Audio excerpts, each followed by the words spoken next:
Token economy is a reinforcement system that is commonly used in classrooms or in ABA programs. In this blog, we're talking all about what is a token economy system and ways to use it effectively.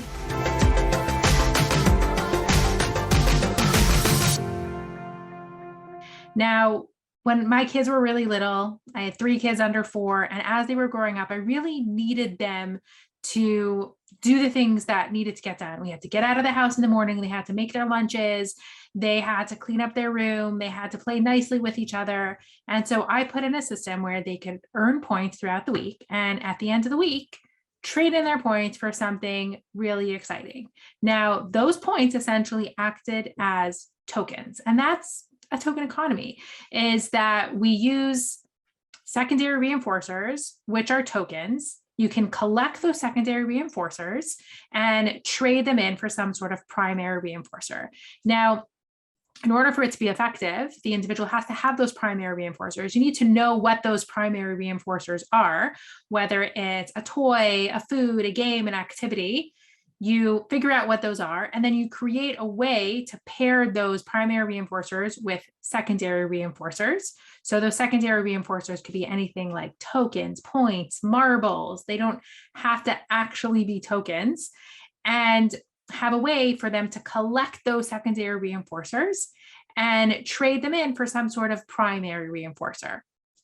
Now, that only works if those secondary reinforcers or those tokens or points or marbles have been paired enough with that primary reinforcer for it to be effective. Now, it can be used for anyone that can wait a little bit longer for reinforcement. So what we usually start with early learners or really young students, they may start on something like a first N. So they wouldn't be ready for a token economy, but they might be able to use a first N board where they just have to do one thing in order to access a primary reinforcer.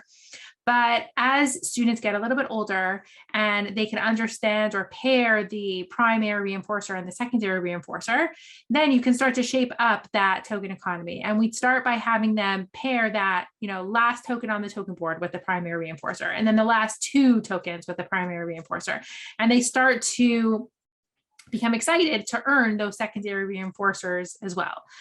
And like I said, those can be anything. You could be as creative as you want. They could be earning puzzle pieces that complete a puzzle. They can be earning marbles in a jar. They could be earning, cars that they're collecting.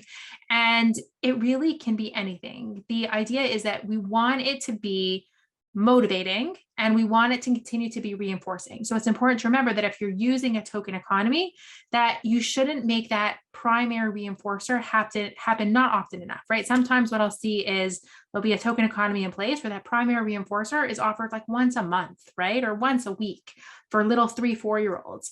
And that's just too far. So when putting in a token economy, you have to make sure that you're still using that primary reinforcer often enough within the token economy to keep that motivating and to keep it working. And you may need to go back and repair those tokens with that primary reinforcer.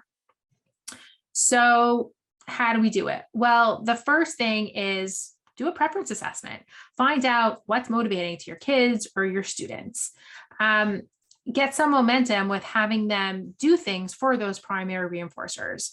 Once they can, start introducing what that token system will be. We have a student who recently started putting rubber bands around his wrists and trades in those rubber bands at the end of the day for minutes of the video that he really likes. And that was motivating to him. The tokens themselves can be motivating. We make Paw Patrol token boards or whatever that kid is into, we can turn that into the token board. And like I said, we start with just them earning that last token on the token board and then getting that, exciting primary reinforcer. And then it's the last 2 tokens, and then they get that video or that toy, and then the last 3. And do something that's somewhat age appropriate. If you're talking about 3 or 4-year-olds, they may just need to earn 3 or 5 tokens. And as the kids get older, the token economies can get more complex. They could be using points or behavior contracts or things that they can understand on a more delayed reinforcement system. So it really needs to be individualized.